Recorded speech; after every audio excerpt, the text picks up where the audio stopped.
Have you ever found yourself standing in front of a store, looking at something you don't really need, but buying it anyway? Or maybe you've clicked buy now on an online shopping website.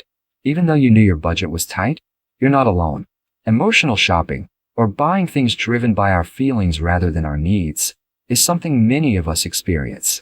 It's a cycle that can lead to unnecessary spending, buyer's remorse, and even financial stress. But what if I told you that there's a way to break free from this cycle?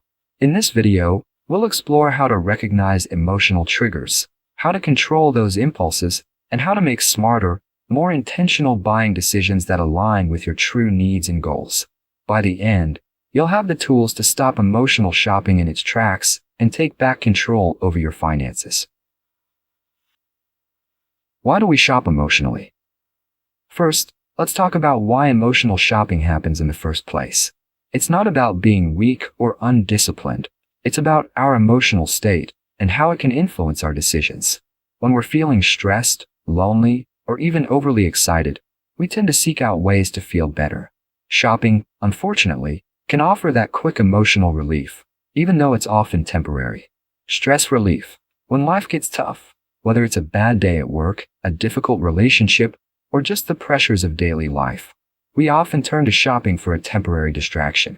Buying something new, even if it's something we don't need, can provide a short-term boost to our mood. Emotional fulfillment. Sometimes, we shop because we're looking for comfort.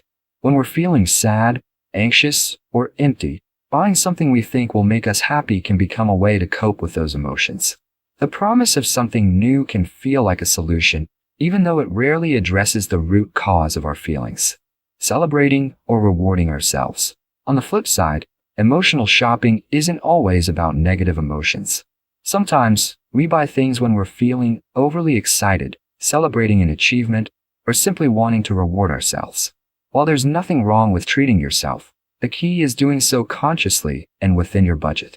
Understanding the psychology behind emotional shopping is the first step in learning how to control it.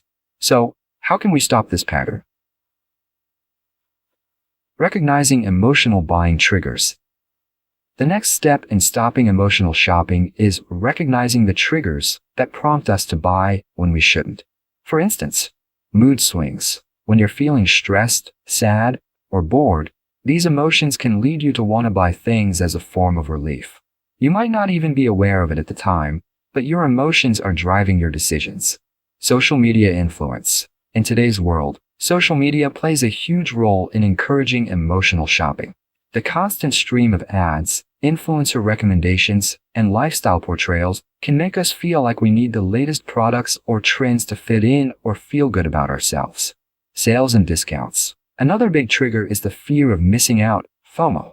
When we see a limited time offer or a massive discount, we feel like we must buy something to take advantage of the deal, even if we don't really need it.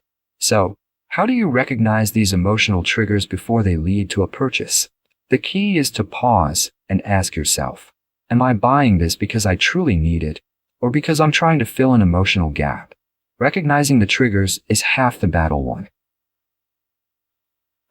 Strategies to control emotional buying. Now that we've identified the emotional triggers, let's talk about practical strategies to control emotional buying and make smarter decisions.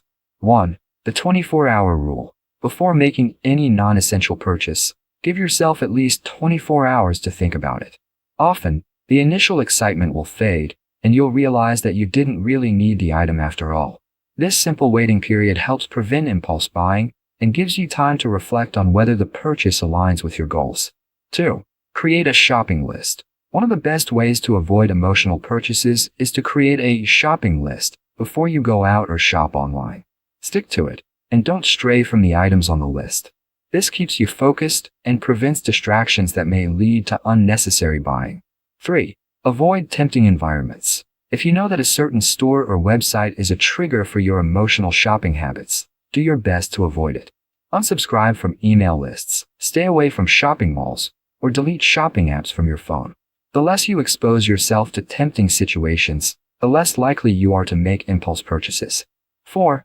Track your purchases. Keep a record of everything you buy, whether it's a notebook or a budgeting app. This makes you more accountable for your purchases and helps you recognize patterns in your spending.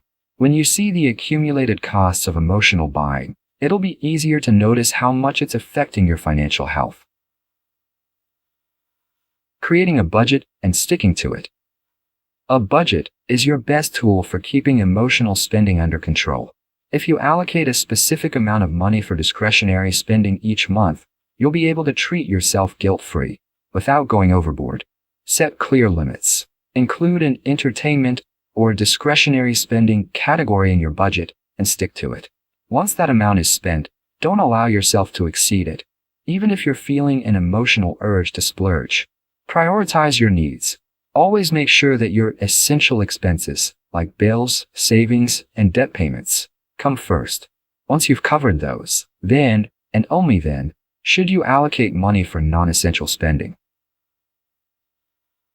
Mindful shopping. A game changer for many is mindful shopping.